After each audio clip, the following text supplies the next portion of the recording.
Hindi ka katuwa ba? Diba si Durayo? Si Durayo, sister na siya. Anak siya sa usang kakwartahan nga pamilya.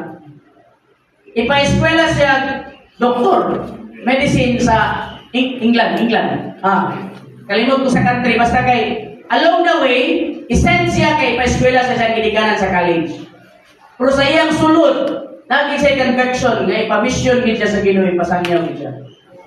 Sa iyang kuan brad, sa iyang pagsugod sa Ginoo sa iyang sulod, wala siya ni padayon og eskwela. Ibalik siya sa mainland China kay magsangyaw lang og ebanghelyo dito. Sa mainland. And then, ang usa sa iyang mga nag-gain sa iyang pagsangyaw sa ebanghelyo was Brother Watchman. Amen mga igsoon? That was 1905.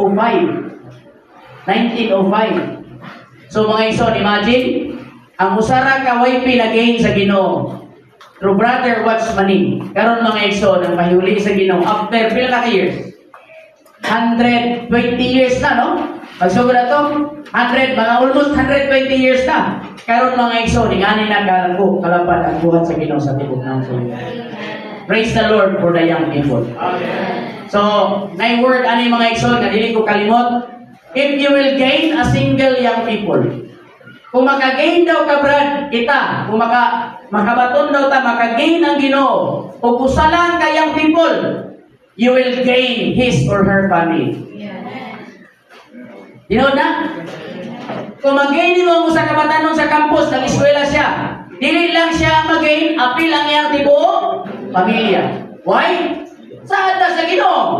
Believe you and your household shall be saved. Mutuo ka, ikaw, ug ang tibuok panimalay, maluwas. Nahitabo ba na mga igsoon? Nahitabo na.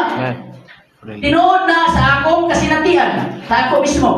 Kaya pagkadahat na akong mga igsoon, akong ginikanan, mga igsoon, dili pa man sila Kristohanon. Nya wala gid ko nagsaba-saba kay basig kunalan ko. Hala. Nabautismohan na na si Brad Dennis, si Densyo nabautismohan na na. Wala gid ko nagsaba-saba sa akong ginikanan kay basig niya kunalan ko. Pero mga igsoon ang nahitabo. Nalipay manay sila kanang Kristohanon ko. Di after a few months, sila po dinawat po sila sa Ginoo. O na if you gain a single wifey, you will gain his or her family. Inside by wifey rin ngayon hindi ka na believer pa. Na?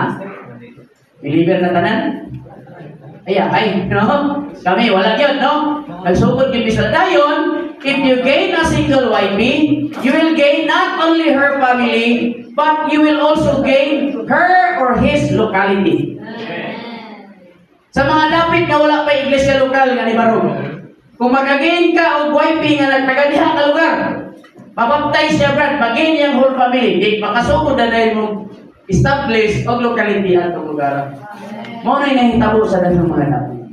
Mao na nga importante kay mga igsoon ang mga batan-on diyan sa buhat sa Ginoo. Sa sinugdan, medyo lang gasto. Hago, pero lingaw. Wala ako may igsoon, excited kayo kung basta mga batanon. Ngayon kayo sila nga, mag-churching ang mga wifey, ganahan kayo kong kuyog. Malingaw kayo ka ba sa wifey ang imong kuyugon?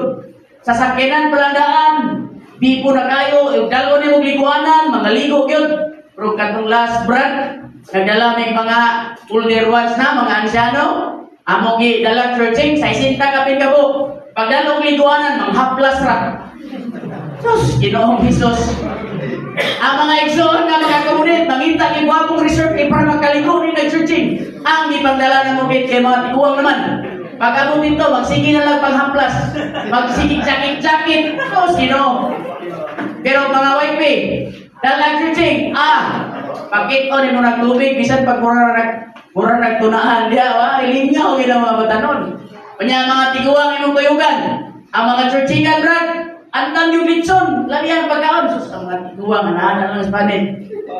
Na, kayo mag-intrim, pero wifey, dala. Lalo ni mong digos, litsunan Cyril, ay, sus, bisan pagbukog. Limpyo na. Kanya, enjoy kayo mo nang karon, amo lang mo pa itugod kamay. Iyo sa Cyril, muhapit daw idri. Nami year-end schedule sa wifey ining Kining chikawin. Kining churching. This coming May, mag-churching may mga ison, mga kuchinta nila kabo. Kami kabalo, diri kami mo agi. Basta kay nanay na set sa mga wife. Kay ganahan kay may kaning mga wife ato matibanon. Dali pa ko kalimot, kaning yung wife dala ni bukid nun. Karong sa amin sunod. Churching mo dito ba? Namanar ba ang basketballan dito? Lagi? Ano mga ison? Dali kayo ang mga batanon. Actually, ang mga batanon, hago lang brad, kapoy lang, say padlungon lang kun, padlungon lang. Pero normal naman na. Pero ang nagalindot mga ison, pag sila'y matandog sa Ginoo, amen. Sila'y mag-gain sa Ginoo, di po bugay ninyo.